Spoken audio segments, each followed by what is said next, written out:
Oh yo YouTube, bienvenue pour l'épisode 13 du Let's Play Feed the Bourg. Je parle pas trop fort parce que j'enregistre de nuit, mes enfants et ma femme dorment à côté. Donc, j'espère que le petit tuto de l'épisode passé vous a plu. Bon, j'ai fait ce que j'ai pu, j'aurais pu faire ça de manière un peu plus professionnelle, mais disons que le fail fait partie de la vidéo. Et j'espère qu'au moins ça vous a apporté des éléments de réponse pour ce SSD.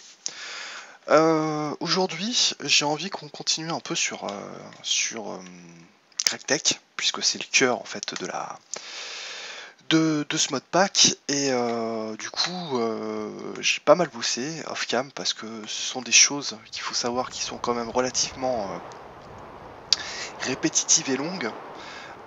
Pour vous donner un ordre d'idée de ce que j'ai pu faire pendant cette journée, donc j'ai créé des bending machines que j'ai alimentées avec des crafts pour pouvoir utiliser les plates avec un seul lingot.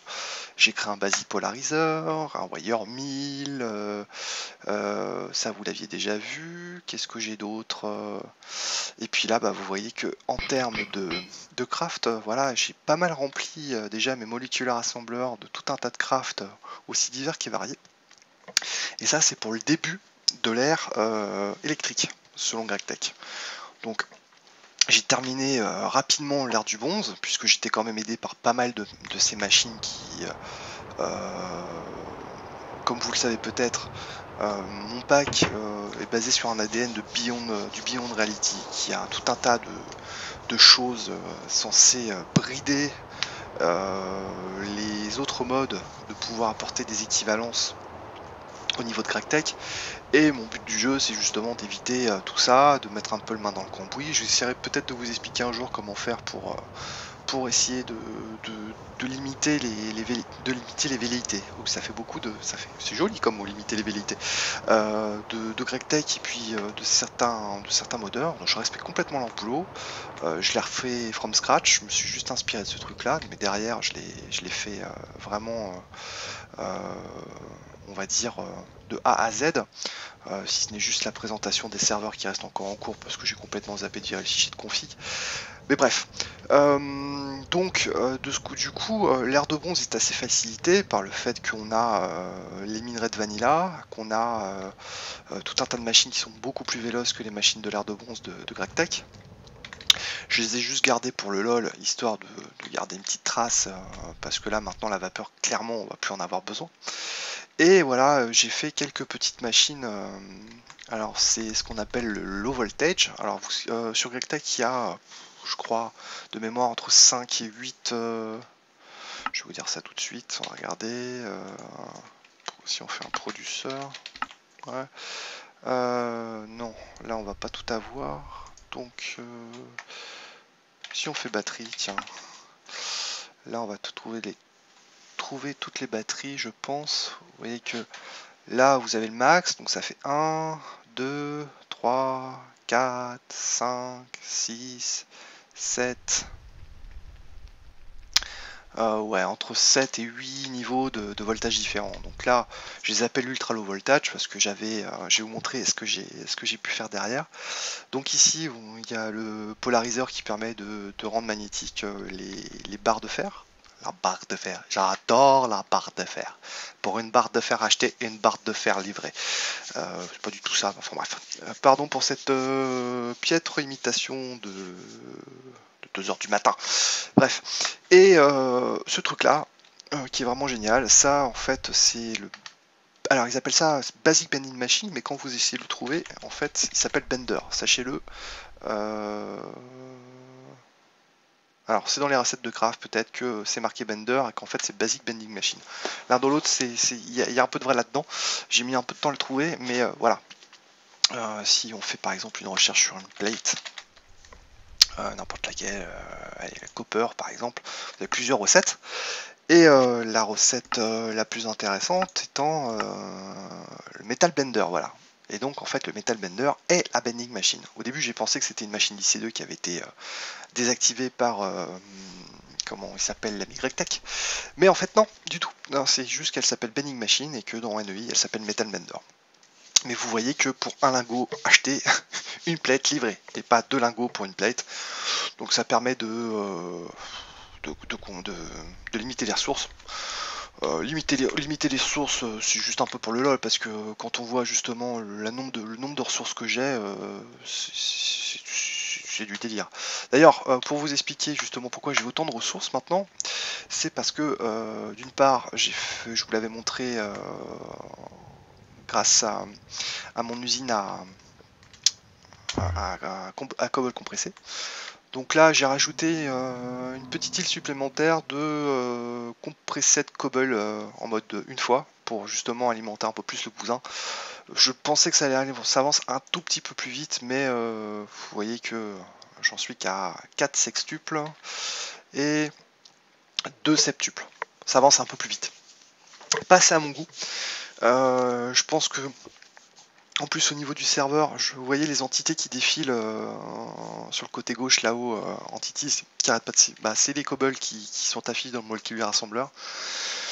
Limite que je vais faire derrière, c'est quand j'aurai ma première octuple compressée de cobblestone, je vais tout virer et je vais passer par des cyclic assembler qui me semblent beaucoup plus, on va dire, light pour la santé des TPS du serveur. Sinon ça commence vraiment à être le bordel, hein, dans les câbles il y en a partout, j'en ai rempli une partie, j'ai eu un problème à un niveau, c'était à ce niveau là où j'ai dû séparer les flux en deux parce que j'en avais plus du tout. Vous voyez que ça commence à devenir de plus en plus occupé en termes de slots. Vous voyez que les petites guirlandes là sont de plus en plus remplies. Donc ça va, j'ai encore de la place, mais le problème c'est que des fois je pars tout dans un sens et qu'au final les 32 canaux arrivent quand même vachement vite. Surtout quand on a... je vais vous montrer une de mes salles les plus remplies, c'est celle-ci, où il y a tous mes sag mills et tous mes alloy smelters. Ça, c'est pas encore géré par Apple Energistic et ça le sera, à mon avis, pour l'instant jamais. Il faudrait que je le déplace. Et puis derrière, il y a énormément de choses aussi. Il y a ma fabrique de circuits. Donc, si on fait un truc comme ça, vous allez voir que là, il y a un buffer avec un coffre et puis ça envoie de la redstone d'un côté et de l'osmium de l'autre. Ici, on a notre fabrique de steel avec un induction furnace. Je radote peut-être, mais c'est Ronoc qui m'a donné l'idée. D'ailleurs, je vous incite vraiment à regarder ces vidéos, ça peut être très intéressant. Moi, j'ai le mettre en live, c'est un avantage indéniable. Il me fait l'amitié de regarder ces vidéos et j'essaie de le faire dès que le temps me le permet. D'ailleurs, il vient juste de voir que je lui disais d'arrêter un peu de jouer sur le fil de bourrin, de renouer avec la vie. Faire un petit peu le reproche gentiment, c'est marrant. Tout ça pour vous dire que en fait, quand on fait, je sais pas, par exemple, si on prend de l'iron, où es-tu iron? Ici, voilà, on prend. Bon, j'ai perdu l'iron, je sais pas où il est parti, je m'en fous. Je suis blindé, hop, iron de nouveau. Si, hop, non. Il veut plus. Oh, des fois j'ai des items qui disparaissent, je sais pas où ils vont. C'est pas grave.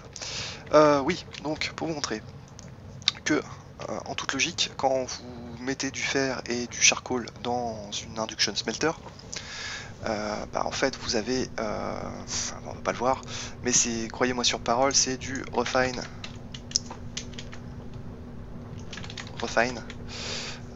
iron, c'est ce truc là, refine iron ingot, voilà.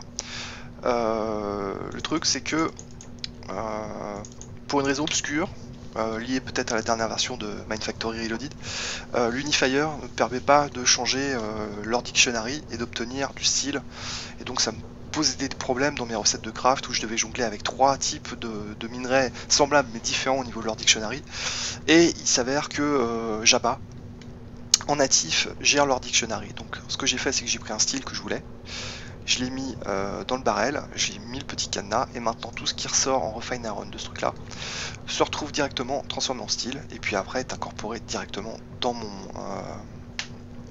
système à eux, sous une seule et même entité. Donc ça c'est vraiment pratique. Qu'est-ce que j'ai d'autre? Vous voyez que bon, voilà, tout est géré, c'est le bordel, mais bon, j'essaie de faire ça le plus plus compacte possible, avec des machines qui sont pas forcément les plus utiles. C'est vraiment de l'automatisme. Là j'ai ma fabrique à gravier, j'ai ma fabrique à sable, j'ai ma fabrique à flint. Là je commence à... Il faudra peut-être que je les arrête un jour. Pourquoi faire hein, tant que ça faire, c'est... On continue. Là je sais même plus ce que c'est ce truc là. J'ai un gros doute. C'est quoi? Ah oui, c'est mon usine à silicone. Voilà. Je mets du silicone, j'ai mis un levier limiteur pour dire bah au bout de 500 silicone tu t'arrêtes, petit père. Sinon tu continues à envoyer du sable. Donc au moins comme ça je risque pas d'en manquer et j'ai plus de goulet d'étranglement au niveau de mes inscribeurs, même si pour le moment ça reste vraiment très long. J'ai rajouté 864K, 8 pourquoi j'en sais rien, parce que voilà, parce que je pouvais pas en crafter 10 parce qu'il me manquait des ressources ou que c'était trop long, je me souviens plus vraiment. Mais voilà, au fur et à mesure je commence à avoir le stockage parce que le premier mod-drive est pratiquement full taquet et de l'autre côté, enfin voilà, il fallait prévoir pour la nuit 10 fois que je crafte énormément de trucs. Histoire d'éviter de saturer le stockage et de saturer mes machines. En termes de consommation, bah là ça commence à... Chaque épisode j'utilise 2 kg RF supplémentaires. Au bout d'un moment il faut s'arrêter parce que on est limité à 11,5 max. Par contre je vais regarder au niveau de l'uranium, ça va, ça reste assez stable. Sachant que j'ai aussi de la yellorite, alors ça faudrait justement que j'unifie ça aussi. Mais bon, je l'incorpore aussi dans l'export bus comme ça au moins. Si l'uranium venait à manquer, la yellorite prendrait comment dire, le relais. Voilà. Cherche tes mots avec mousse et puis au moins avoir un petit truc de côté, sachant que pour l'instant j'ai aussi le cyanite. D'ailleurs, je serais curieux de savoir combien j'ai consommé de cyanite depuis le début du réacteur. Alors, non, le réacteur ça va pas le faire, mais cyanite. Bon, au final, c'est pas énorme. Ça doit faire 15 jours que je fais tourner le réacteur. Plus de 15 jours. Bref, un certain nombre de temps, un certain nombre de jours. Et j'ai consommé que 500 barres d'uranium. Ce qui pour moi reste assez peu par rapport à tout ce que je fais tourner. Voilà, donc ça c'était un peu pour le blabla et pour vous montrer les différents tracas que j'ai pu avoir. On en était aux machines en low voltage, donc j'avais terminé avec le basic bedding machine. Ici, bah ça je m'en sers quasiment plus. Peut-être le compresseur, mais bon, je vais le mettre à la place. Et le plus gros de ma journée a été de crafter ce truc là. Je me suis bien marré, je me suis bien pris la tête aussi, parce que ça c'est en fait le Blast Furnace, l'Electrical Blast Furnace nouvelle génération. Parce que maintenant en fait c'est plus le même pattern. Si vous y jouez en 1.6.4, vous saviez qu'il y avait des blocs de mémoire, des bleus, des violets, en fonction de ça vous aviez une certaine température. Dans l'absolu c'est toujours le même principe, mais les recettes sont différentes et le multi-bloc est différent aussi. Petite pause de secondes. Voilà, j'espère que mon rotopio n'est pas passé pendant la vidéo. D'ailleurs, petite ellipse, juste vite fait, je vérifie, je préfère, parce que j'aime pas rôter aux oreilles de... Voilà, Sauvé, vos oreilles chastes n'auront pas entendu ce petit bruit organique qui ma foi très déplaisant. Enfin, bref, pour vous expliquer ce que j'étais en train de vous dire, j'ai perdu le fil.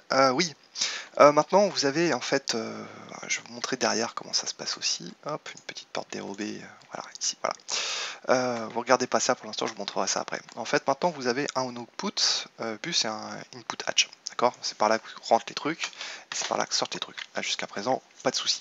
Ici, en fait, il y a des LV Energy Hatch.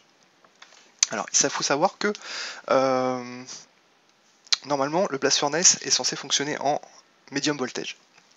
Mais Greg a voulu compliquer le truc et pouvoir nous aider à faire de l'aluminium, sachant que pour produire de l'énergie en MV, il faut à tout prix de l'aluminium. Et la seule façon de faire de l'aluminium, c'est avec le Blast Furnace. CQFD, c'est le chien qui se mord la queue. Donc, pour ce faire, il explique dans un guide, je vous mettrai le lien, par contre c'est en anglais, je suis désolé, mais bon, si vous savez lire l'anglais, ce guide de survie de Greg Tech est quand même très bien fait. Il vous explique que pour justement pallier à l'énergie en MV, il suffit juste de multiplier par 3 les entrées en LV. Donc ici il y a 3 LV Energy Hatch, et j'alimente comme ça. Et par contre, petite nouveauté aussi, c'est la maintenance hatch. Juste pour le lol, je vais vous montrer ce que ça donne une maintenance hatch à crafter. Si je la trouve, voilà. Voilà. Il faut faire tous les outils, d'accord? J'ai bien tous sur un 8. Vous voyez que je les ai en permanence ici aussi. C'est pas anodin parce que dès que vous travaillez avec GregTech, je vous conseille d'ailleurs de faire un double de vos outils pour rester dans l'inventaire à plat énergétique. Ils servent quasiment tous, peut-être à part celui-ci, le Universal Spade, auquel je n'ai pas encore trouvé vraiment d'utilité. Mais le truc qui est marrant, c'est que par moment, l'Electrical Blast Furnace vous indique des pannes. Et en fait, à vous de résoudre ces pannes en allant dans la maintenance hatch et en utilisant le bon outil par rapport aux différents problématiques que vous pouvez avoir. Et une fois que vous avez terminé ça, il faut redonner un petit coup de marteau sur la machine pour la faire fonctionner avec le soft hammer. Quand j'ai vu ça, j'ai éclaté de rire, mais je me suis dit, ce mec est vraiment taré. C'est vrai, il a pensé même à ça. Il vous dit que les vis sont pas forcément super bien serrées, que les dents des engrenages ne sont pas suffisamment affûtées, que ce truc-là n'a rien à faire là, que quelque chose bloque. Enfin, tout un tas de trucs. Donc, avec ça, il suffit après d'aller prendre votre truc, de prendre votre marteau, de faire un clic là-dessus sur ce truc-là, avec le bon outil. Par exemple, pour les vis, c'est le tournevis, etc., etc., etc. Derrière, par contre, ça fonctionne plutôt pas mal. Et en fait, il faut l'alimenter. Enfin, ce truc-là, pour l'instant, me sert uniquement à créer de l'aluminium, qui est en fait le nerf de la guerre pour construire les machines de niveau 2, puisque l'aluminium est la brique de base pour créer les générateurs, les batteries de medium voltage. Par contre, ça, c'est juste, on va dire, la face immergée de l'iceberg. Derrière, il y a toute une logistique à entreprendre avec l'aluminium. Alors, l'aluminium, en fait, si on regarde bien au niveau de mon trésor, de mon stockage, j'ai plusieurs aluminiums. Alors, heureusement que GregTech, enfin Galacticraft, propose aussi de l'aluminium en masse, parce que sinon, vous voyez que j'aurais que 120, à peu près 120, 130 aluminium de base, malgré les différentes choses que j'ai pu crafter. Tout le reste là, ça vient de ce truc là, hein, Galactic Craft Core, l'aluminium. Sinon j'aurais que dalle. Vous voyez que c'est quand même assez rare. Alors il faut savoir aussi que la génération des minerais de GregTech est différente. Là, vous avez l'habitude de voir dans les très rares séances que j'ai filmées en minage que les minerais de Vanilla était présent. Si c'était pas le cas, en fait, vous aurez que de la cobblestone, mais par contre dans chaque biome vous avez des stacks et des stacks de minerais divers et variés qui sont en affiliation avec le biome en question. Et par contre, si je voulais juste vous montrer un truc, je sais plus si je voulais montrer la dernière fois. J'avoue que là je suis un peu plus étanche niveau souvenir. Je voulais montrer le Deep Dark. Je veux juste vérifier un truc avant. Voilà, je vais prendre mon hypergénétique Nitor. Alors, ce truc-là, aussi, pardon si c'est de la redite, vous permet d'avoir une torche qui vous accompagne. Oui, je pense que ça, je vous l'ai déjà dit. Oula, c'est moche, c'est les torches. Mais montrer l'avancée de la query, c'est un truc de malade. Bon, j'ai vu vraiment très très large en termes de, de taille. Ça, c'est pas la mienne, ça, c'est celle de Mel qui va petit à petit, mais vous voyez, qui continue. Là, il en est à sa 3e phase de query. Je pense qu'il a faim, parce que vu que la dernière fois, il a perdu son stockage de ses selles avec le ME fialé dedans, avec toutes ses ressources, forcément, il a faim pour récupérer un peu toutes les ressources. Mais bon, avec le Deep Dark, vous allez voir que c'est quand même relativement facile de se refaire la cerise au niveau des minerais. Et moi, ma query commence là. Pour l'instant, vous voyez que aucune dirt à l'horizon. Mais si on va un peu plus loin, voilà, là j'ai miné déjà tout ça. C'est énorme. Moi, ça permet de voir justement où on est au niveau du minage. Mais c'est un truc de taré. Ça va plus ou moins vite. Moi, en tout cas, ça sature pas mes machines qui traite les minerais. Au moins j'y trouve un bon équilibre. Et si vous voulez, enfin, je vais vous montrer le trou dans lequel on a été avec Mel pour voir justement à peu près l'étendue du nombre de minerais qu'il peut y avoir. Regardez ça, c'est du délire. Il y en a partout, il y en a partout, partout, partout. On va dire un bloc sur 3, c'est du minerai. C'est fou, c'est complètement taré et ça descend. Par contre, creusez pas trop loin, trop profondément parce qu'il y a des trous aussi dans la bedrock. Donc forcément, ça risque d'être problématique si vous avez une panne de mana ou de truc qui vous fait voler et que vous sautez dans le vide. Voilà. Donc j'aime bien cette dimension. Elle est un peu sombre. J'espère que vous voyez bien. Mais avec en plus l'hypergénétique Nitor, c'est quand même vachement bien pour pouvoir justement avoir. Enfin, pour moi, celui-là, c'est vraiment le monde minage. L'autre, il fait pas le figure à côté. On prend un petit coup. Hop. Et on va retourner à la maison. Hop. Et j'en étais pour vous expliquer l'aluminium. Alors l'aluminium, ranger le Nitor, j'en ai plus besoin. L'aluminium, en fait, par défaut, vous le recevez en minerai. Et si vous l'utilisez, voilà, utilisation, on va prendre n'importe lequel, on va prendre celui-là par exemple. Voilà. Si vous le passez dans un macérator, là on peut le faire directement comme ça, mais je suis pas sûr que ce soit. Et puis, ouais, non, je voulais la jouer vraiment en grec taki. Je suis pas sûr que cette recette fonctionne. Faudrait tester. En plus, le Pyrotheum Dust, j'aime pas trop. C'est chiant. Il me faudra un spawner comment on appelle ça, à Creeper, et j'en ai pas sous la main, et puis je voulais pas. Donc, macérateur, vous voyez que vous le balancez, vous obtenez du crushed aluminium or. Je pense pas qu'il y ait d'autres choses. Vous pouvez possible par pulvériseur, mais c'est le pulvériseur.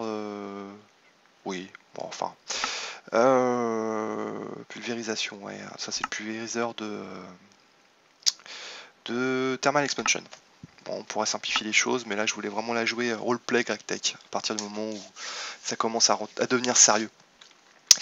Le hammer vous permet d'avoir la même chose aussi, et puis voilà, c'est tout ce que vous pouvez faire avec ce truc là. Par contre, une fois que vous l'utilisez, utilisation du crushed, voilà. Alors soit vous le passez directement dans un hammer et vous obtenez de l'impur qu'il faut à la fois laver et c'est assez chiant. Sinon, je sais pas ce qu'on peut faire avec. Est-ce qu'il y a une autre machine qui s'en occupe? La centrifuge que je n'ai pas encore créée, et de toute façon la centrifuge, non c'est bon, ça peut être faisable aussi, ça peut être une autre solution puisqu'elle consomme que 5 EU par tick. Mais qui dit 5 EU par tick, je crois, ça veut dire que c'est uniquement sur l'Industrial Craft. Oui, Industrial Craft 2. Et du coup, je pense que c'est désactivé par GregTech. Je m'égare, on va essayer de se replacer. Vous pouvez aussi directement la mettre à brûler dans le Blast Furnace. Mais le problème, c'est que ça va mettre 510 secondes pour pouvoir obtenir un lingot. C'est quand même assez long, j'ai fait le calcul tout à l'heure, ça fait à peu près 8 minutes 30. C'est beaucoup trop par rapport au nombre d'aluminium que je vais avoir besoin, et je veux les avoir assez vite. Donc c'est pas top. Donc pour en venir à nos moutons, hop, ce truc là, vous pouvez après le placer dans un que je trouve. Mince, il est où? Utilisation. Voilà, c'est ça. Bon. Ah bah voilà, on y arrive. Dans l'ore washing plant. Alors ça, c'est un truc uniquement qui demande de la flotte, donc une source de flotte infinie. Vous placez ça là-dedans, ça les lave et puis ça le sépare en purified aluminium or d'un côté, de la bauxite et de la stone. Donc la bauxite, on va en avoir besoin derrière pour se refaire la cerise encore au niveau aluminium, ce qui peut être utile, mais ça peut être utile pour autre chose. Et une fois que vous avez fait ça, vous le mettez dans la voilà, ce truc là, thermal centrifuge, et vous allez obtenir ce truc là. Alors si ce truc là par exemple, si on l'utilise, on peut l'utiliser aussi dans le Blast Furnace, je crois. Pareil, 510 secondes, vous voyez. Si on utilise ce truc là, pareil, dans le Blast Furnace, 510 secondes. toujours pas. Par contre, si on repasse directement cette centrifugette aluminium or dans le macérator, hop, et que là on la place de nouveau. Tiens, je vais pas regarder, c'était quoi ça? Magnésium, ouais, ok. Si on le replace de nouveau dans le blast furnace, vous voyez que là maintenant, non, c'est pas celle-là, c'est pas celle-là non plus, voilà. Hop, ce truc-là, hop, 85 secondes. Donc à la place de 530 secondes, vous voyez que c'est quand même relativement, c'est beaucoup plus rapide. On passe de 1 minute 25 à de 5 minutes 30, de 8 minutes 30 à 1 minute 25. Donc divisé par 8 votre traitement. Sachant que où est-ce qu'il est? Et là, ce traitement-là, qui passe de là à là, va pas mettre 7 minutes, il va mettre beaucoup moins. Sachant qu'en plus on peut multiplier les ressources. Donc là il y a un premier macérator, vous voyez que il transfère ça en crushed. Ici le crushed est lavé et est envoyé dans la thermale. La purified va se transformer en centrifugède et après derrière ça va se transformer en aluminium dust et est envoyé dans mon blast furnace. Et je trouve ça plutôt cool comme truc, ça fonctionne plutôt bien. Et en termes d'alimentation, c'est là où j'ai un peu triché par contre, parce que je voulais pas utiliser encore la vapeur qui est en fait ce qui est conseillé pour continuer au niveau de la génération des low voltage et des middle voltage. Il faut passer par un système de batterie, donc il faut passer par des canning machines, faire de la salinisation, de l'acide sulfurique pour créer des batteries, il faut créer des clusters de batteries, tout le bordel. J'avais pas envie d'aller jusque là dans le roleplay, sachant qu'on a du power converter, donc le power converter je l'ai mis ici. J'envoie de la RF en entrée, le truc que je vous ai montré la dernière fois, et derrière j'envoie entre 7 et 9 ampères derrière pour une consommation allant jusqu'à 900 RF, ce qui reste raisonnable pour 1, 2, 3, 4, 5, 6, 7, oui, parce que le blast furnace est considéré à peu près comme 3 machines, consommation entre 3 et 4 ampères. Donc voilà, c'était pour vous montrer ça aussi. Ah oui, forcément toujours au niveau de la limitation de mes slots pour gérer l'énergie, les entrées, les sorties, des minerais, etc. Il y avait un problème avec le Basic Ore Wash Plant qui nécessite en plus de la flotte. Donc pareil ici, un petit transvecteur interface. Derrière, il y a un liquid transfer node avec une source infinie. J'ai bindé les deux trucs et ça marche du feu de Dieu. Comme ça, il y a toujours de la flotte qui arrive et au moins comme ça, mon système est toujours opérationnel. Voilà. Donc avant de commencer à tourner, j'étais en train de continuer à crafter la partie MV. Vous voyez que là, je me suis fait un MV consumer que je vais pouvoir transférer en MV produceur pour pouvoir justement transformer l'ARF en MV, donc du 128 volts, et pouvoir continuer à upgrader mes machines.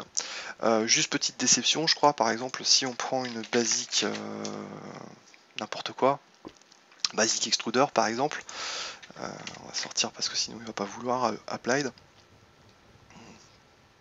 Basic extractor, je sais pas, attendez. Voilà, basic assembling machine, d'accord, bon, c'est déjà un peu compliqué à faire.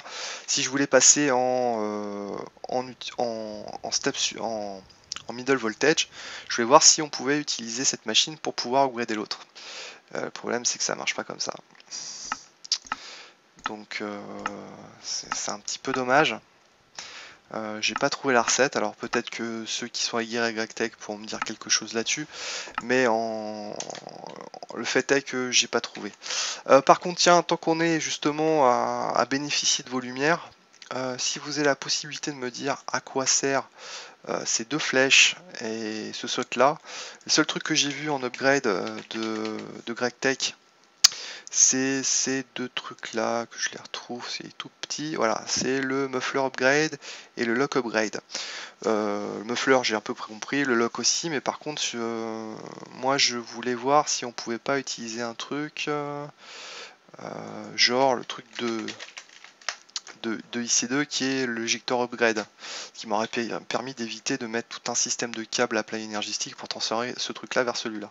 J'ai essayé d'appuyer sur les deux, j'ai pas compris, ça n'a pas fonctionné non plus. Donc si vous autres êtes aguerris sur le GregTech et vous êtes en mesure d'apporter un élément de réponse, et ben écoutez, les commentaires sont là et ce sera avec plaisir que je lirai vos réponses. Voilà, donc je vais faire une petite ellipse pour voir à combien on en est parce qu'on a pas mal papoté. Et sinon, bah, j'essaie de trouver un petit truc à vous montrer pour terminer cet épisode. Allez, à tout de suite. Bon, bah, vous doutez bien que vous, en regardant la durée de la vidéo, que c'était la fin de l'épisode, parce qu'on en est à 29 minutes. Bah, j'espère que cet épisode vous a plu. La prochaine fois, comme je vous l'avais expliqué, on essaiera de faire l'usine à Wither.